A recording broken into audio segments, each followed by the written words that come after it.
तो भाई जो कह रहे थे कि राम मंदिर बनाया है, आज राम मंदिर इस चोरी से कलंकित हो रहा है। आज राम मंदिर इस चोरी से, उस पूरे प्रयासों पर, उन तमाम कार सेवकों पर उनके बलिदान जो है उनका कलंकित हो रहा है। और एक हिंदू कहीं से निकल कर नहीं आ रहा। वो दक्ष चौधरी, वो डॉक्टर प्रकाश, वो पिंकी चौधरी, वो यति नरसिम्हानंद सरस्वती, ये तमाम हिंदू हृदय सम्राट जो शामली में आयुष मलिक को मुसलमान से हिंदू बनाने निकले वापस, कि घर वापसी कराएंगे। वो पिंकी चौधरी जो धर्म की रक्षा के लिए संगठन बनाता है, वो राम मंदिर नहीं जा पाता। इस देश में मंगल पांडे का नाम याद होगा। चर्बी वाले कारतूस का इस्तेमाल उसने देखा। उसने, लोग स्वतंत्रता सेनानी मानते हैं, लेकिन मैं उसे धार्मिक सेनानी पहले मानता हूँ, क्योंकि उसने धर्म के लिए पहले विरोध किया। कि चर्बी वाला कारतूस पता चला और उसने अंग्रेज़ों का विरोध किया और पहली गोली दाग दी अंग्रेज के खिलाफ। तो भाई मंगल पांडे के अंदर इतनी गरिमा थी कि उसको चर्बी वाले कारतूस का पता चला, चख लिया उसने, गलती मुंह से फाड़ा जाता था वो, तो उसका विरोध इतना निकल के आया कि वो गोली मारने के बाद शांत हुआ। लेकिन आज का हिंदू मुसलमानों को रात दिन मारने के बाद, मुसलमानों को रात दिन प्रताड़ित करने के बाद, मुसलमानों को रात दिन जलील करने के बाद, तमाम हिंदू धर्म की लौ जगाने के बाद चर्बी की लड्डू डकार गया प्रसाद के रूप में, लेकिन किसी हिंदू का खून नहीं खोला। राम मंदिर में चोरी हो गई, किसी हिंदू का खून नहीं खोला। और बाबा का बुलडोजर भी नहीं जा रहा है, पीला पंजा जाम हो गया है। और ये दुर्भाग्यपूर्ण है कि जिस प्रदेश का मुखिया एक महंत हो, जिस प्रदेश का मुखिया एक मठाधीश हो, जिस प्रदेश का मुखिया गोरखनाथ पीठ का वह सबसे हेड गद्दी पर बैठता हो, और जिस प्रदेश का मुखिया उसका गुरु जिस मंदिर के आंदोलन में सम्मिलित हो, और वो प्रदेश का मुखिया राम मंदिर के लिए सही जांच नहीं करा पा रहा और समय मांग रहा है कि 14 दिन का समय दीजिए, तो ये दुर्भाग्यपूर्ण है। ये बाकी राज्य में होता तो चलता। जा रहा है कि उसमें अब्दुल का हाथ है। मैं ये कह रहा हूँ स्वतः संपूर्णता अब्दुल ही है। जांच में निकलना चाहिए ना। अभी तो कई लोग कह रहे हैं कि अखिलेश यादव ने चोरी कराई है। तो जिन लोगों को ये लगता है कि अखिलेश यादव ने कराई है, अब्दुल ने कराई है, जांच में निकल के आना चाहिए। और अब्दुल ने चोरी की तो भी उत्तर प्रदेश सरकार का फेलियर है। इतनी तमाम सिक्योरिटी के बावजूद वहाँ चोरी हो जा रही है, पहला तो सवाल ये। और अभी कुछ दिन पहले स्ट्रीट लाइटें चोरी हुई थी अयोध्या से, कई हजार करोड़ की बताते हैं स्ट्रीट लाइट चोरी हो गई थी। तो ये कैसा तुमने राम राज्य स्थापित किया है जहाँ करोड़ों रुपए की मूर्तियाँ चोरी हो रही हैं, जहाँ करोड़ों रुपए की स्ट्रीट लाइट चोरी हो रही है, और रोजाना नए कांड निकल कर आ रहे हैं।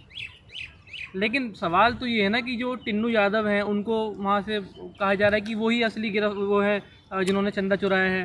टिन्नू यादव का नाम आ रहा है सामने। भाई पहली बात तो ये कि जिसने चुराया, जिस पर अभी तक इल्ज़ाम आया, उनमें से एक भी मुस्लिम नहीं है, सारे हिंदू हैं। जो राम मंदिर कमेटी के पूरी तरीके से देखरेख करने वाले हैं, सब के सब हिंदू हैं। जो उसकी अध्यक्षता करते हैं वो भी हिंदू हैं। अंदर से लेके बाहर तक, ऊपर से लेके नीचे तक, स्टेट लेवल से लेके सेंट्रल लेवल तक कोई भी मुस्लिम नहीं है। तो जाहिर सी बात है चोरी किसी अपने ने करी है। और ये जो 14 दिन का समय है ना, ये किसी अपने की साख बचाने के चक्कर में हो रहा है कि वो अपना इतना अपना ना निकल जाए कि वो साथ में बैठ के खाना खाता हो, साथ में टेबल शेयर करता हो। और क्या ये भी हो सकता है कि वो अपना कहीं शीर्ष पद पर बैठा कोई मंत्री ना निकल जाए, उसके कहने पे चोरी हुई हो। तो ये दरअसल उस व्यक्ति को बचाने के लिए नहीं हो रहा है। 14 दिन, 15 दिन, 20 दिन या टाइम लग रहा है, ये अपने आप को बचाने के लिए चल रहा है। लेकिन ये इसलिए चल रहा है ना क्योंकि जब कहा जा रहा है जब चंदा चोरी होता था तब सीसीटीवी बंद कर दी जाते थे गर्भगृह में, जब चंदे की गिनती होती थी। ये तो चोरी वो है जो पकड़ी जा रही है। हाँ। जो आपके सामने आ गई कि इतना चोरी हो गया या गायब हो गया। हाँ। ऐसी कई सारी चोरियां होंगी जो पता भी नहीं होगी। कुछ लोग टोटी चोरी का इल्जाम लगा रहे थे किसी पे। टोटी चोरी पर पूरे देश में ट्रोल हुआ कोई व्यक्ति कि टोटी चोर।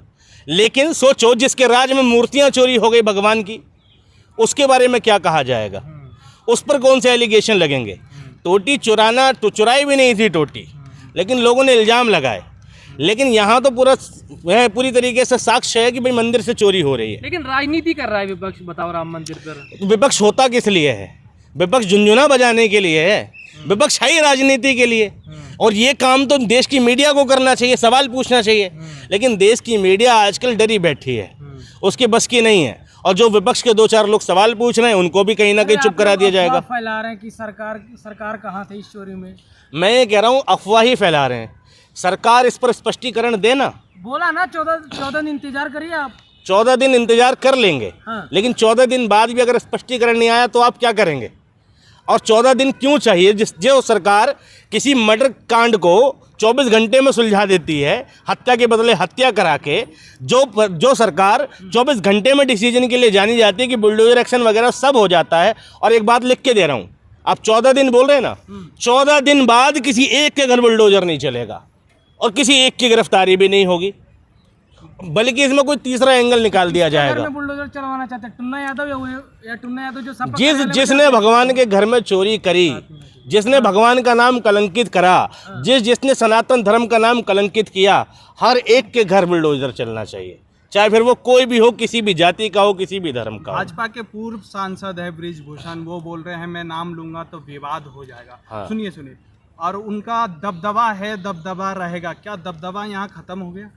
बृजभूषण शरण सिंह ने खुले तौर पर कहा कि नाम लूंगा तो विवाद हो जाएगा।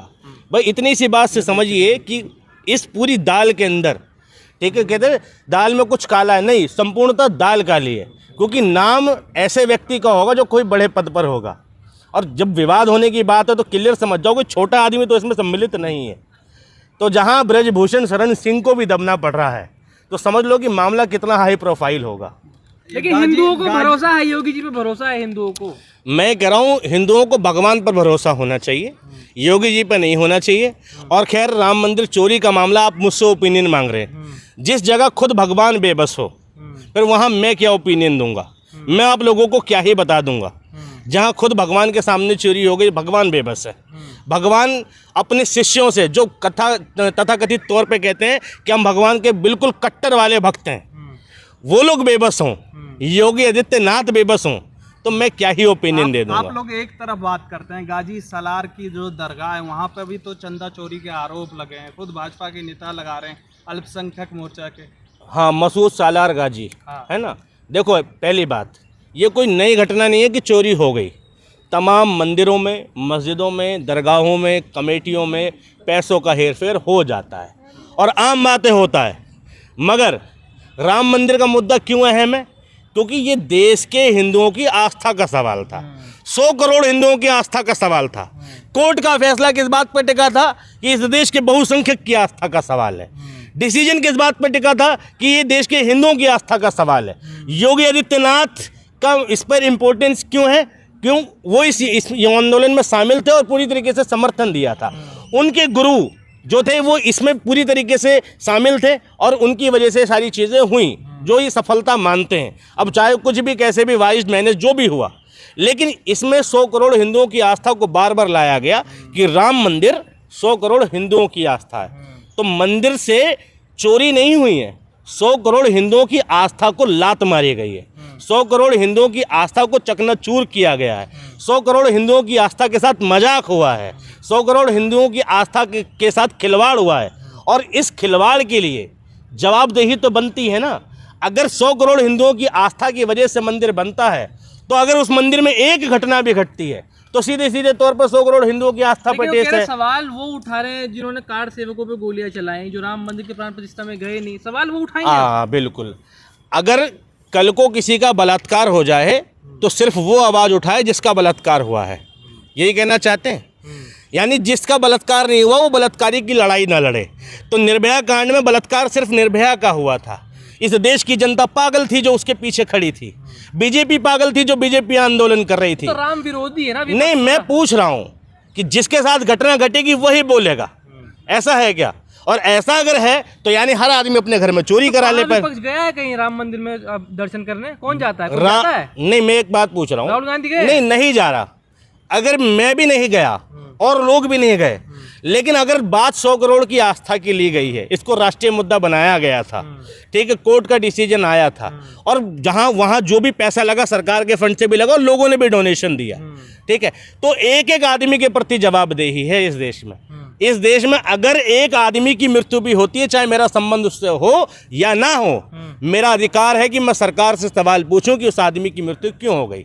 तो ये नहीं है कि अगर किसी का बलात्कार हो गया तो सिर्फ वो कोर्ट में जाएगा, उसकी लड़ाई कोई नहीं लड़ सकता, तो फिर वकालत बंद कर देनी चाहिए। वकील का तो कोई लेना देना नहीं होता उस आदमी से जिसके साथ होता है।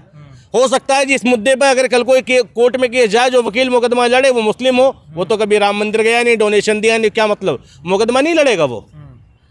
तो भैया इस देश में कोई किसी के भी मुद्दे उठा सकता है। लोकतांत्रिक व्यवस्था का क्या मतलब है? यही मतलब है। अब जो मंदिर नहीं गया वो सवाल नहीं पूछ सकता, जिसने गेहूं की रोटी नहीं खाई वो चावल नहीं खा सकता। ये फालतू की बातें बंद कर देनी चाहिए आप लोगों को। हर कोई सवाल पूछ सकता है प्रजातंत्र के अंदर, और सवाल इसलिए पूछना चाहिए ताकि सरकारों पर प्रेशर आए और उनकी जवाबदेही तय हो। योगी जी कह रहे हैं कि 500 साल आपने इंतजार किया मंदिर बनने में, 15 दिन और इंतजार करिए, दूध का दूध पानी का पानी हो जाएगा, आ जाएगा सच्चाई सामने। मैं पूछ रहा हूँ 500 साल इंतजार किया मंदिर बनने के लिए, ठीक है, कई कार सेवक मारे गए मंदिर बनने के लिए। अब योगी जी अगला स्टेप ये कहेंगे कि हजारों कार सेवकों ने अपनी जान गंवाई है, आप भी जान गंवाइए मंदिर की चोरी पता लगाने के लिए। यही होगा क्या? भाई 500 साल राज किया, तुम्हारी सरकार नहीं थी इसलिए किया, तुम्हारा क्लेम है ना कि हमारी सरकार होती तो 500 साल पहले बन जाता। कांग्रेस के 70 सालों में नहीं बन पाया, तुमने 10-12 सालों में बना दिया, तुम्हारा क्लेम है। अगर तुम क्लेम करते हो कि तुम्हारी सरकार आने की वजह से मंदिर बन गया, तो तुम्हारी सरकार के रहते हुए 14 दिन का इंतजार भी क्यों? जवाबदेही तो इस बात पर है ना कि उस टाइम पे सरकार तुम्हारी नहीं थी, तुम सत्ता में नहीं थे, इसलिए 500 साल लग गए। योगी जी तो कह रहे हैं कि भ्रम मत फैलाइए, सबूत हाँ। दिखाइए अगर है आपके पास, वरना चुप हो जाइए, SIT की जांच में साथ दीजिए। SIT की जांच आने दो, 14 दिन मांगे, 14 दिन की जांच के बाद बात कर लेंगे। 14 दिन की जांच के बाद भी कुछ नहीं निकलेगा। इस बात को लिख के ले लो, किसी एक के घर बुलडोजर नहीं चलेगा। योगी जी पे भरोसा नहीं है आपको? योगी जी पे भरोसा करके करूंगा क्या मैं? योगी जी पे भरोसा करने के लिए संवैधानिक काम होने चाहिए, मुझे संविधान पर भरोसा है। संविधान के हिसाब से तो करवा रहे हैं SIT जांच। अच्छा, ये जितने एनकाउंटर होते हैं वो संविधान के हिसाब से होते हैं क्या? जो अपराधी है वो तो, मैं पूछ रहा हूँ encounter तो संविधान की किस धारा में लिखा है कि गोली मार दो किसी ने अपराध किया है? जब एनकाउंटर करते वक्त संविधान ताक पर रख देते हो तुम, जब किसी के साथ किसी की पुलिस से हत्या कराते वक्त इनका ये संविधान ताक पर रख देते हो, तुम्हें राम मंदिर की चोरी में संविधान याद आ गया। तुम इतने फास्ट फॉरवर्ड हो जाते हो कि संविधान मानवों के लिए, दानवों के लिए नहीं। ये चोरी करने वाले मानव हैं या दानव हैं? राम मंदिर में चोरी करने वाले कौन से लोग हैं? ये कैसे लोग हैं? ये कैसे धार्मिक लोग हैं? और तुम इनको धार्मिक की श्रेणी में रखते भी क्यों हो?